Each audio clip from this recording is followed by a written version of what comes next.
Hi, thanks for taking the time to watch this. Sorry I can't be there with you normally, but events out of my control.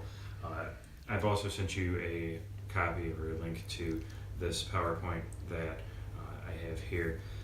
This is a lesson that is about how to write a one paragraph critical analysis essay done during a unit focusing on The Sword and the Stone by T.H. White. Originally this was made for a 9th grade class, but it would work equally well with 8th grade. So to start, we have some vocabulary. In my classes we use the CER method, so claim, evidence, and reasoning.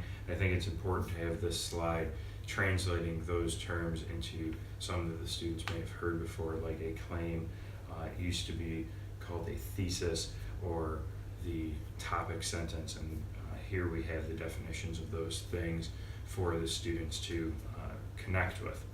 Then we move into the prompt. You can see here that I've written the same sentence two different ways because it's important for the students to understand that they need to analyze the prompt before they start anything. And so I've highlighted the things that are the most important. What we're going to do in this essay is we're going to look at the personality of one character, K.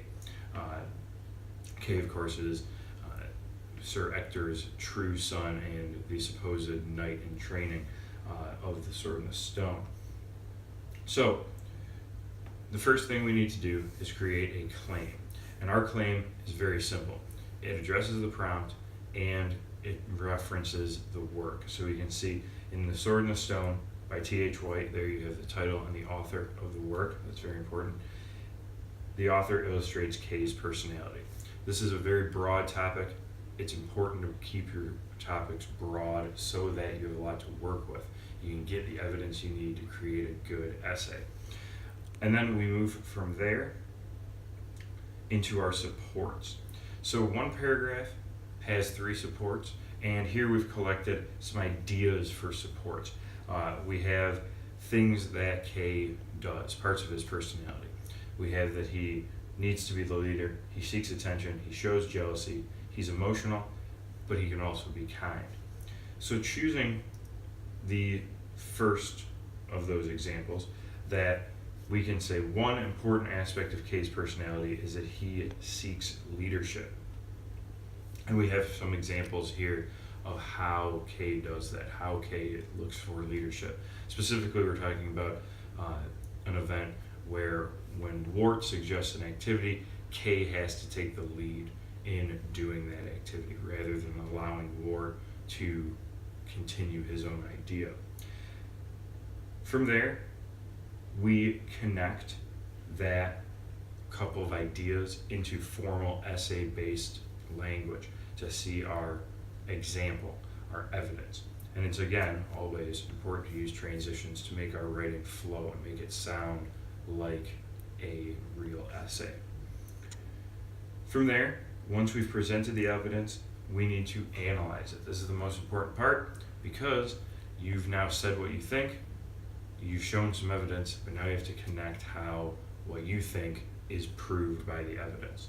So we see here, we have highlighted in red how this thing shows that he wants to be a leader and wants to be the center of attention. We connected those pieces of evidence to our original claim. The second support is exactly the same as the first support in organization. The only thing that changes is the information provided. The same thing with the third support. The same slide over again, just change second at the top to third. Same information, or same organization, different information, and we keep going through. Then finally, we get a concluding sentence. Important thing, even if it's short. It should be one sentence, but it should wrap up everything you've already said. This way, and it's an important thing here, this way we know that the essay is coming to a close, we know what we've done, and we know that we're done and we've provided all the evidence we need to. Most important thing, no new ideas in your concluding sentence.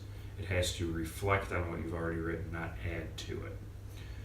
So, we've given one example. Now we want to see how to get an A. First, Organization, very, very important. You have to be organized. You have to follow the CER format. Claim, then evidence, then reasoning. You can think of it like a sandwich. The claim and the reasoning are your bread with the evidence in the middle. And so, let's look at some examples. Here, this example is really poorly organized. It's all out of order. The information's there, it's not in the right order. This wouldn't get a good grade because it needs to follow that organization. You need to tell me what you're going to prove, give me the evidence to prove it, and then explain how that evidence proves it. The next one here is in the correct organization, but really poorly reasoned. We can see that the only real reasoning in this is simply, these all show that he's a leader. That's not reasoning, it's a conclusion. We need to have reasoning. Explain why they show that he's a leader, and that improves your grade. The third example, same problems as the second. Written differently, use different things, but still not good enough reasoning. It's important to have that reasoning. It's the most important piece. And then finally, here's our A+ work. We can see, number one, it's longer. It's not that we're grading based on length, it's that it takes a lot of writing to get the information across. And that's what we've got to do. If we want to color code it, we can see here broken down. The blue is your primary claim, it's just one sentence. The red is your secondary claim. Again, it's just one sentence. The biggest parts here are the green, which is the evidence, and the purple, which is the reasoning. And so, you want to give most of your attention to that, to those pieces, so that you can explain and prove what you've set out to do. And then finally, our last slide, and I'll leave you with this, is our outline for the paragraph. You can see that after the primary claim, it's just the same order.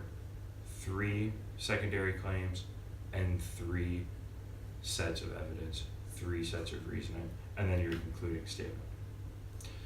That's the end. Thank you for watching,